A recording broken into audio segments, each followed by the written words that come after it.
Welcome to the Twist News. I'm Erika Grey.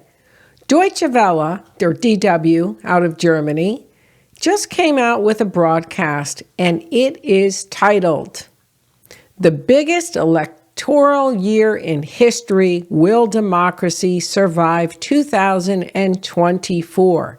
And in it, they state, a battle of the system. Democratization once seemed unstoppable, but now authoritarianism is on the rise.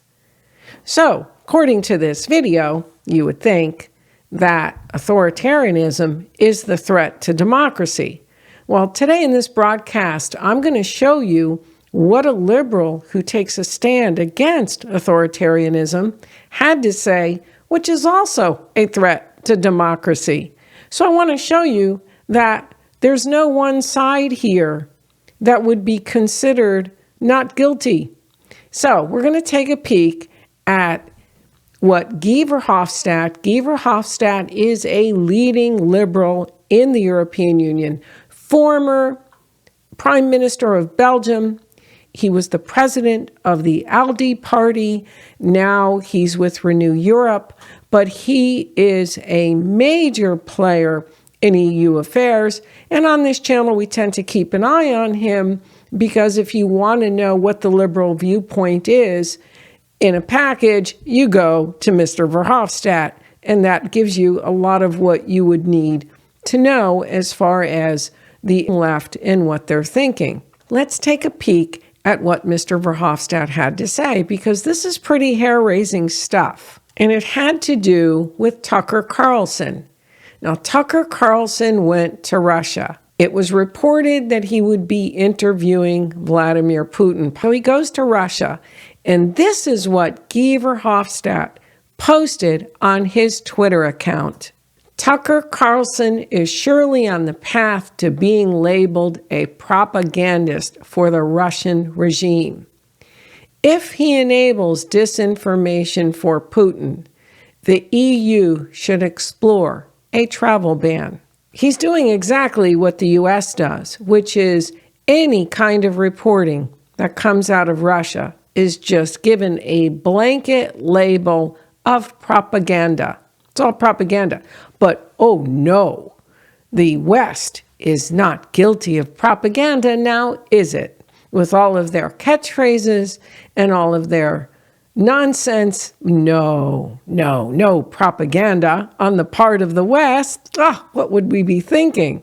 But this is really dangerous because, first of all, nobody's allowed an alternate viewpoint concerning Russia. And the minute they have that viewpoint, they're labeled a propagandist. But what really gets scary here, and this is like really scary stuff, is that he says next, if he enables disinformation for Putin, well, according to you, Mr. Verhofstadt, it's disinformation. But what about your information, Verhofstadt?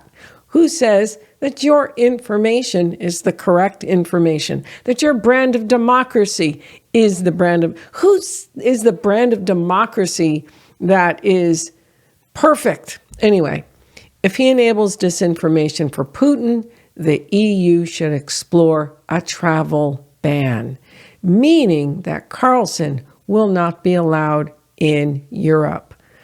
So now we have setting a precedent of real censorship, of alternate viewpoints, or of another viewpoint. I know I have another viewpoint. I'm not labeling what comes out of Russia as propaganda. I hear a lot of facts coming out of Russia. I hear facts coming out of the West. I listen to both sides.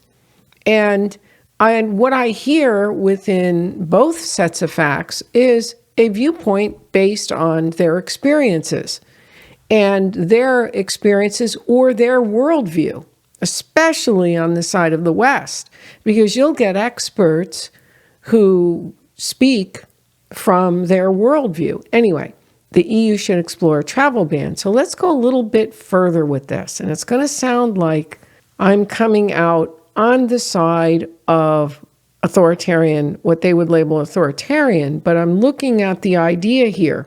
So now he goes on about Viktor Orban's MP not turning up to vote on his own NATO promise, playing games with our security again, not just Europe, the whole liberal democratic West needs to isolate him once and for all. So now we're talking about a travel ban on an individual who is a reputable journalist who is taking an alternate viewpoint, listening to another side, as being labeled as propagating disinformation for Putin. Disinformation. But what about the West side and disinformation? What about the West disinformation? Because there's disinformation on the part of the West. Both sides have a very different story. And it's necessary for all sides to be listened to. And that doesn't happen with bullyocracy, because that's what we're really into. When you're talking about placing a travel ban on a journalist, because that journalist is taking a viewpoint that you don't agree with, or you're talking about also isolating a country because that country doesn't hold your viewpoint, that's also frightening. If you really look at democracy, it has different meanings for whoever states the term. It's different in the United States. There's a different brand in Europe. And what's getting a little concerning in Europe, or should I say a little more than concerning, is Europe's rule of law, which wants to incorporate societal or views within society and wants to label traditional views as right-wing extreme and violating the rule of law. That gets a little scary.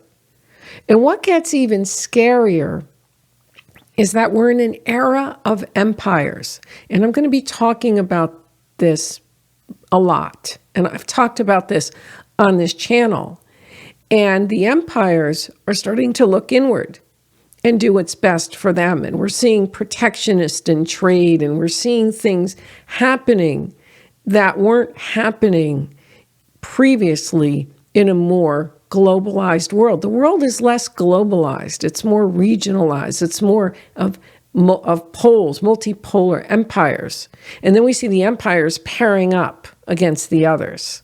Anyway, so this is scary, because if an empire becomes strong enough, it could really impose its views. And if you're not in agreement with those views, you can have a travel ban, you can be isolated, and who knows what else.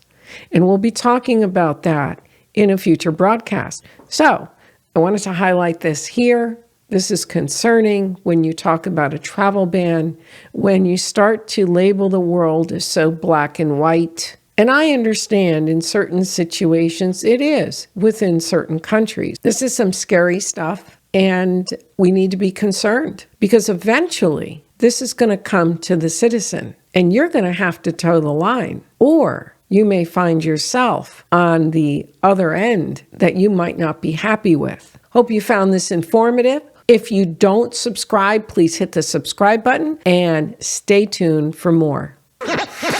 Damn.